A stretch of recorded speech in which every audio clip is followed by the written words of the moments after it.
എല്ലാ കൂട്ടുകാർക്കും ശുഭദിനം നേർന്നുകൊണ്ട് നമുക്ക് ഗീതുവിന്റെ ഗോവിന്ദിന്റെ ഇന്നത്തെ നല്ലൊരു വിശേഷം കേട്ടാലോ. അങ്ങനെ ഇന്നത്തെ വിശേഷത്തിൽ ആകെപ്പാടെ വിഷമിച്ച് ഗീതു നിൽക്കുവാണ്. കാരണം ഇനി എത്ര കാലം കണ്ണേടിനോടൊക്കെ താൻ കള്ളത്തരം പറയേണ്ടി വരും. അനാർക്കലിയുടെ മോളാണ് രഞ്ജുവിൻ എന്നുള്ള സത്യം തനിക്ക് ആരോടും പറയാൻ പറ്റില്ല. ഇനിയിപ്പം അതെങ്ങാനും അറിഞ്ഞിട്ടുണ്ടെങ്കിൽ രഞ്ജുവിനെ വെറുതെ വിടാനും പോകുന്നില്ല കണ്ണേട്ടൻ. അതൊക്കെ ഓർത്ത് വിഷമിച്ച് ഗീതു നിൽക്കുവാണ്.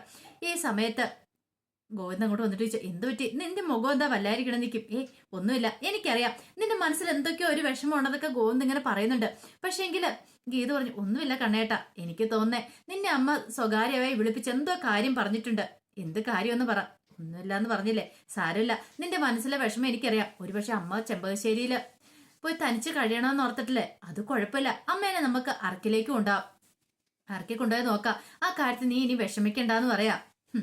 പിന്നെ അത് മാത്രല്ല, ആ സത്യദാസ് അയാൾക്കൊട്ടൊരു പണി കൊടുക്കുകയും ചെയ്യാന്ന് പറയണം. ഇത് കേട്ടതും ഗീതു ഒരു നിമിഷം ഒന്ന് ഞെട്ടി. സത്യദാസ് അല്ല രഞ്ജുവിന്റെ അച്ഛൻ എന്നുള്ള സത്യം അധികം വൈകാതെ തന്നെ നമ്മൾ തിരിച്ചറിയും. അങ്ങനെ വന്നിട്ടുണ്ടെങ്കിൽ അയാൾക്ക് പിന്നെ അവിടെ പിടിച്ചുണ്ടാകത്തില്ല, അയാളെ അവിടെ നിന്ന് ഓടിക്കണം എന്നൊക്കെ പറയണം.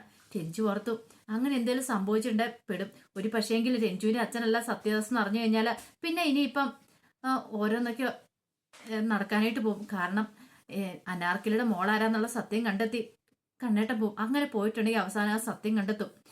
അയാൾ തന്നെ അത് പറയും, സത്യദാസ് തന്നെ അത് പറയും. അത് പാടില്ല, എങ്ങനെയെങ്കിലും തടഞ്ഞാൽ മതിയാവുള്ളൂ. പെട്ടെന്ന് ഗീതുവിന്റെ മനസ്സിലേക്ക് ഒരു ബുദ്ധി വരുവാണ്. ഗീതു പെട്ടെന്ന് ആടി പറഞ്ഞു, അത് പിന്നെ കണ്ണേട്ട, അമ്മ എന്നെ വിളിപ്പിച്ചോണ്ട് പോയി ഒരു കാര്യം പറഞ്ഞിട്ടുണ്ടായിരുന്നു പറയും. എന്ത് കാര്യം? അമ്മ എന്നോട് പറഞ്ഞ എന്താണെന്നറിയാവോ? അത് പിന്നെ നീ കാര്യം എന്താന്ന് വെച്ചാൽ പറ ഗീതു. അപ്പൊ സത്യദാസ് ഉണ്ടല്ലോ, അയാളെ അമ്മ ഉപേക്ഷിക്കാൻ കാരണം അച്ഛന്റെ മരണത്തിൽ അയാൾക്ക് എന്തോ ഒരു പങ്കുണ്ട്, അതുകൊണ്ടാന്ന് പറയണ. വെറുതെ നീ കള്ളത്തരം പറയണ്ട. സത്യദാസിനെ പോലെ ഒരാളോടൊപ്പം ജീവിക്കാനൊന്നും അത്ര മണ്ടിയൊന്നുമല്ല എന്റെ അമ്മയെന്ന് പറയാം. അല്ല, ഞാൻ സത്യമായിട്ടുള്ള കാര്യമാണ് പറയണേ. ഇത് കേട്ടത് ഗോവിന്ദ് പറഞ്ഞു, വെറുതെ നീ കള്ളത്തരം പറയണ്ട, അല്ലെങ്കിൽ അമ്മ എന്നോ കള്ളത്തരം പറയുന്ന. അമ്മയ്ക്ക് ഒരിക്കലും അങ്ങനെയൊന്നും പോകാനായിട്ട് കഴിയില്ല, എനിക്ക് ഉറപ്പുണ്ട്. അമ്മ വേറെ എന്തോ കാര്യം മറച്ചു വെക്കാൻ ശ്രമിക്കുന്ന. ഒരുപക്ഷെ അനാർക്കലിയുടെ മോൾ ആരാന്ന് ഞാൻ അന്വേഷിച്ചു പോകരുത്. അതിന് വേണ്ടിയിട്ട് അമ്മ എന്നോട് കള്ളത്തരം പറയണ എന്നൊക്കെ ഗോവിന്ദ് ഇങ്ങനെ പറയുവാണ്. ഇത് കേട്ടപ്പോ ഗീതുവിന് പിന്നെ എന്തെങ്കിലും നടത്തില്ല. ഗീതു പറഞ്ഞു, അമ്മ അങ്ങനെ കള്ളത്തരൊന്നും പറയില്ല എന്ന് പറയാ. അമ്മ എന്തിനാ നമ്മളോട് കള്ളത്തരം പറയണേ എന്നൊക്കെ ഗോവിന്ദിനോട് പറയണം. ഗോവിന്ദിന് ആകെപ്പാടെ കൺഫ്യൂഷനായി. ഈ സമയം രാധികാമ്മ വരുണും സത്യദാസും കൂടെ കാട്ടിപ്പെട്ടുപോയി. കാരണം കാടിന്റെ ഒത്ത നടുക്ക് എത്തിക്കഴിഞ്ഞപ്പോഴത്തേനും പെട്രോൾ അങ്ങോട്ട് തീർന്നുപോയി. അതാണ് അവര് കാട്ടിലെത്തിപ്പെടാൻ കാരണം. അങ്ങനെ എന്ത് ചെയ്യണം എന്നറിയത്തില്ല. ദൈവമേ, ഇനിയിപ്പോ എങ്ങോട്ട് പോയാലാ? ഇത് കേട്ട് കഴിഞ്ഞപ്പോ രാധികാൻ പറഞ്ഞു, എല്ലാം ഇവൻ കാരണമാ. ഇവന് പെട്രോൾ വണ്ടിക്കകത്ത് തീർന്ന കാര്യം അറിയാൻ മേലായിരുന്നോ? അത് നേരെ നോക്കി അടിക്കണ്ടെന്ന് ചോദിക്കും. പിന്നെ പെട്രോള് ഞാൻ കരുതി പോകുന്ന വഴിക്ക് എവിടെയെങ്കിലും പമ്പ് കാണുന്നു. ഈ സമയം സത്യദാസ് പറഞ്ഞു, രാധിക പറഞ്ഞ് ശരിയായിട്ടുള്ള കാര്യമാണ്. പെട്രോൾ തീർന്നിട്ടുണ്ടെങ്കിൽ കൃത്യസമയത്ത് അടിക്കണ്ടേന്ന് ചോദിക്കും. ഇത് കേട്ടപ്പോൾ വരും പറഞ്ഞു, ഞാൻ കരുതി വഴിയിൽ എവിടെയെങ്കിലും കാണൂന്നാ. വഴി പമ്പ് കാണൂന്ന് ഓർത്താ പോന്നേ. ഇത്രയും ദൂരം പോന്നിട്ട് ഒരു പെട്രോൾ പമ്പ് പോലും വെച്ചിട്ടില്ല. അതിപ്പം നമ്മുടെ കുഴപ്പമാണോ? ഇവിടുത്തെ വ്യവസ്ഥിതിയുടെ കുഴപ്പമല്ലെന്ന് ചോദിക്കും. ഇത് കേട്ടതും ഒരു നിമിഷം ഒന്ന് അമ്പരന്ന് നോക്കുവാണ് വരുണിനെ സത്യദാസ്. എന്നിട്ട് പറഞ്ഞു, നീ ആള് കൊള്ളാരുടെ മോനെന്ന് പറയണ. അതാ ഞാൻ പറഞ്ഞേ, ഇവിടെ മുട്ടിന് കടകളൊക്കെ ഉണ്ട്. അന്ന് ഒരു പെട്രോൾ പമ്പ് ഇവിടെ എവിടെയെങ്കിലും കൊണ്ടേ വെക്കാമല്ലേ? അങ്ങനെയാണ് ഈ പ്രശ്നങ്ങൾ വല്ലതും ഉണ്ടാകുമോ? ഇനി ഞാൻ നോക്കിയിട്ട് ഒരു വഴിയേ കാണുന്നുള്ളൂ. ആരുടെയും അന്വേഷിച്ചിട്ട് ഇത്തിരി ദൂരെയാണെങ്കിലും പോയി എവിടെയെങ്കിലും പോയി പെട്രോൾ അടിക്കാന്ന് പറയണം. അപ്പോഴത്തെ ഒരു പുള്ളിക്കാരൻ അങ്ങോട്ട് കടന്നു പോവാണ്. അയാളെ വിളിച്ചിട്ട് ഇവിടെ അടുത്ത് എവിടെയെങ്കിലും പെട്രോൾ പമ്പ് ഉണ്ടോന്ന് ചോദിച്ചു. അപ്പൊ പറഞ്ഞു, ഒരു 30 കിലോമീറ്ററിനുള്ളിൽ ഉണ്ടെന്ന് പറയണം. 30 കിലോമീറ്ററിനോ? അതെന്താ അങ്ങനെ പറഞ്ഞേ? അതിനടുത്തൊന്നും ഇല്ലേന്ന് ചോദിക്കുകയാണ്. അതിനടുത്തൊന്നും പെട്രോൾ പമ്പും കാര്യങ്ങളൊന്നും ഇല്ല എന്ന് പറയണം. തേമി ഇനിയിപ്പോ എന്ത് ചെയ്യും? ഒരു കാര്യം ചെയ്യാം, വണ്ടിയും കൊണ്ട് പോകാൻ പറ്റില്ല, പെട്രോൾ തീർന്ന് കിടക്കുമല്ലേ.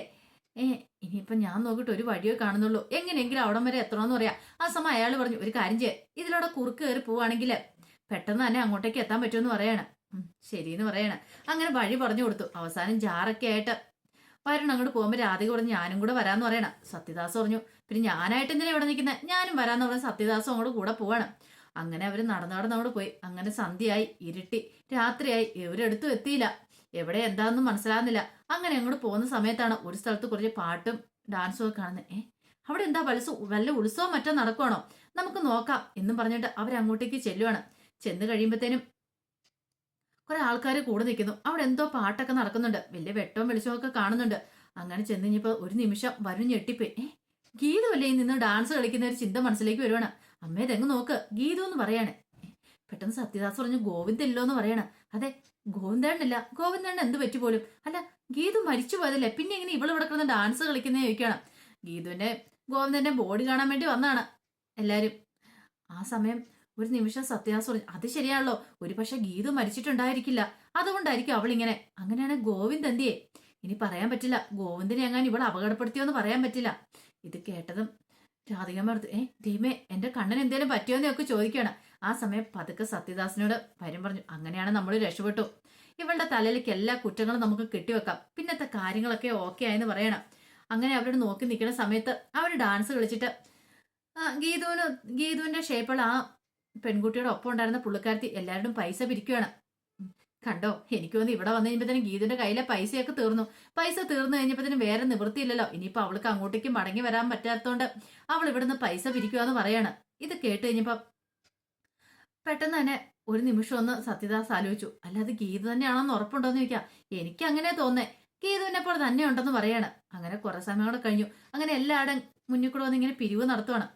അങ്ങനെ പൈസയെ കൊടുത്തു. പാട്ടും ഡാൻസും ഒക്കെ തീർന്നു കഴിഞ്ഞപ്പോഴത്തേനും എന്ത് ചെയ്യുവാണ്, അവള് അവിടെ നിന്ന് ആൾക്കാരുടെയൊക്കെ സ്വർണവും പണമൊക്കെ അടിച്ചു മാറ്റുന്നുണ്ട്. അങ്ങനെ ഡാൻസ് ചെയ്ത് പോകുന്ന സമയത്ത് അവിടെ നിന്ന് ആൾക്കാരുടെ കഴുത്തിലെ മാലയൊക്കെ പൊടിച്ചു. പക്ഷെ ആർക്കും ഒന്നും മനസ്സിലായില്ല, ആരാ ഇത് എടുത്തതെന്ന് പോലും മനസ്സിലായില്ല. ആ പാട്ടിനും ഡാൻസിനും മുഴുകി നിന്നുകൊണ്ട് അവരും അറിഞ്ഞില്ല. പക്ഷെ എങ്കിൽ ഇത് വരുൺ കണ്ടായിരുന്നു, ഇവിടെ മാല പൊട്ടിക്കുന്നതൊക്കെ. ഓഹോ, അപ്പൊ ഇത് ഗീതു അല്ല, ഗീതുവിനെ പോലെ ഇരിക്കുന്ന മറ്റോ ആരോ ആണ്. അങ്ങനെ അവരങ്ങ് ഡാൻസും പാട്ടും കഴിഞ്ഞ് പോകാൻ തുടങ്ങിയപ്പോഴത്തേനും പെട്ടെന്ന് തന്നെ രാധികയോട് പറഞ്ഞു, ഇത് ഗീതു അല്ല, ഗീതുവിന്റെ ഷേപ്പുള്ള മറ്റാരോ എന്ന് പറയണം. ഇത് കേട്ട സത്യദാസിനൊരു ബുദ്ധി, അങ്ങനെയാണ് നമ്മൾക്ക് ഇവിടെ കൊണ്ടുപോയി ഒരു കളി കളിച്ചാലോ എന്ന് ചോദിക്കാം. എന്ത് കളി? അങ്ങനെയാണെങ്കിൽ ഇത് ഗീതുവാന്നും പറഞ്ഞുകൊണ്ട് നമുക്ക് അറക്കൽ കുടുംബത്തിലെ സ്വത്തുക്കളൊക്കെ തട്ടിയെടുക്കാൻ പറ്റും. നമ്മൾ പറയുന്നൊക്കെ ഇവൾ അനുസരിക്കുമായിരിക്കും.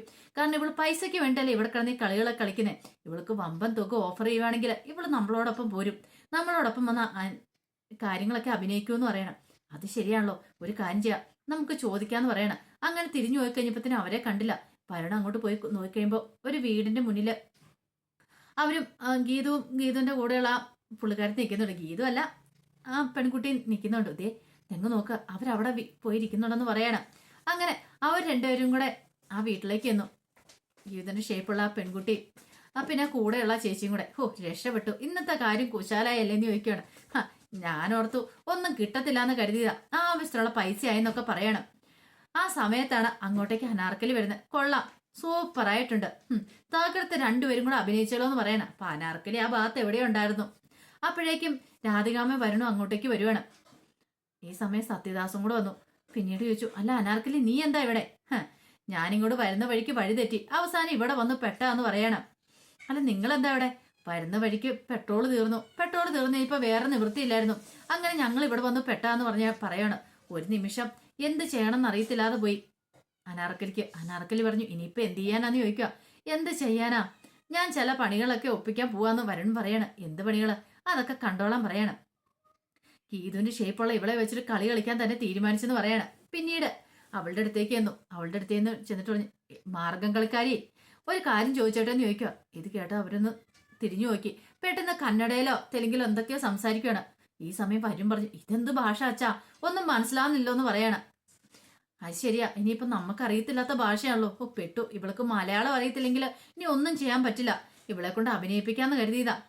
ഈ സമയത്ത് ആ കൂടെ ഉണ്ടായിരുന്ന പുള്ളിക്കാരത്തി മലയാളം പറയാണ്. അങ്ങനെ കൊള്ളാലോ, അവർക്ക് മലയാളം അറിയാം, അന്നാ നമ്മുടെ കാര്യം ഓക്കെ.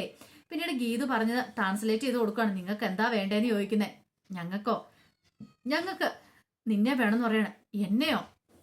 അങ്ങനെ അവര് പറയുന്ന കന്നഡ ഭാഷയൊക്കെ ആ പുള്ളിക്കാരത്തി ഇങ്ങനെ ട്രാൻസ്ലേറ്റ് ചെയ്ത് കൊടുക്കുക. പറഞ്ഞു, നീ ഞങ്ങളുടെ കൂടെ വരുവാണെങ്കിൽ ഒരു ദിവസം നിനക്ക് 10,000 രൂപ തരാമെന്ന് പറയണേ.